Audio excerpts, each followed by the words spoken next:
Jesus turns water into wine. Cana in Galilee, a peaceful village surrounded by green hills and blooming trees. A wedding was about to take place. Everyone in the village was excited.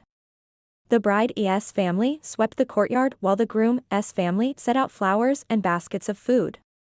Friends and neighbors gathered, clapping and laughing as musicians played flutes and drums.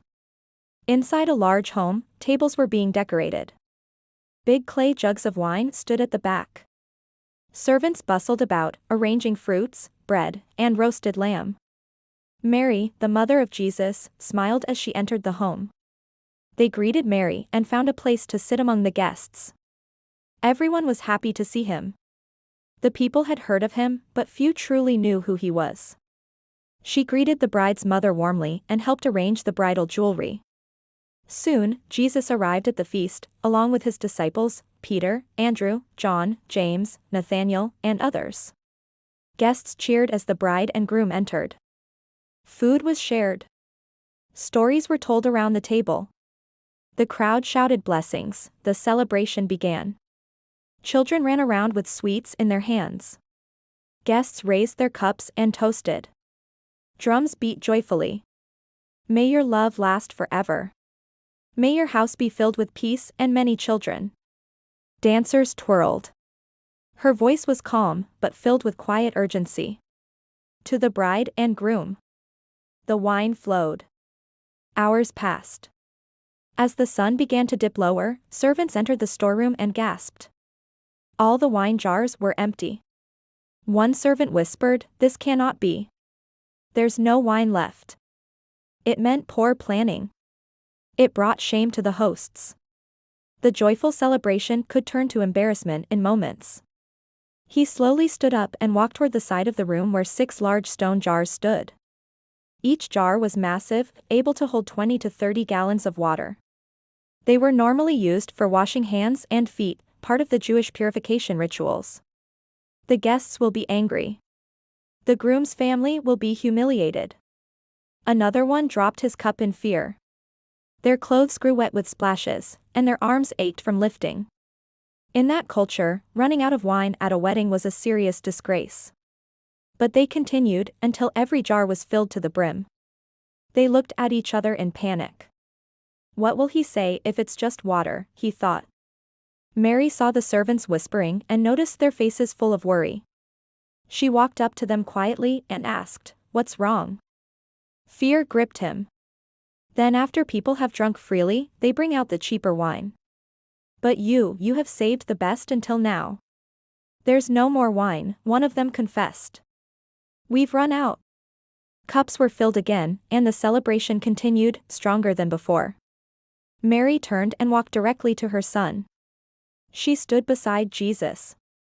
He didn't boast or draw attention to himself. He simply returned to his seat.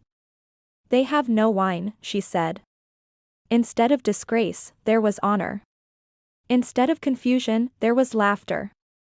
And in the hearts of a few humble servants and disciples, faith began to grow. Jesus looked at her gently. His eyes were steady. He had not calmed any storms.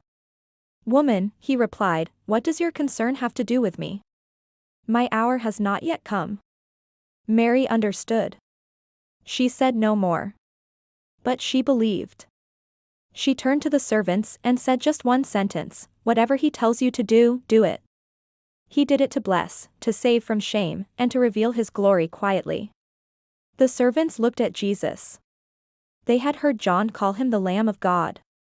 But now, they saw with their own eyes that he had power, real power. They carried bucket after bucket from the well outside the house. It took time. Jesus pointed to the jars. "Fill them with water," he said. Though puzzled, the servants obeyed. He looked at the clear liquid, then walked slowly toward the banquet master. Jesus walked up to the jars.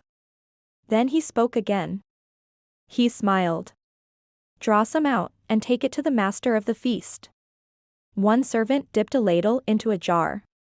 The master of the feast took the cup. He drank. He paused. He drank again. His eyes widened. Then he turned to the groom and raised his voice so all could hear. Everyone serves the best wine first, he said. People clapped and laughed joyfully. They cheered the groom and bride. Only a few people knew what had truly happened. The servants who had filled the jars stood still, staring at the stone vessels in awe. The disciples looked at Jesus with wonder in their hearts. None of them had seen a miracle before. They had seen him teach. Jesus didn't speak more about it. Mary smiled quietly, her heart full of peace. The wedding continued with joy, and the shame that could have come was erased. That was the first of many signs Jesus would perform. He had not healed anyone yet. He had not raised the dead. But at a wedding, surrounded by family and friends, he turned water into wine, and showed the world that the Messiah had come. Ending note: Jesus didn't do this miracle for fame or attention. Woohoo!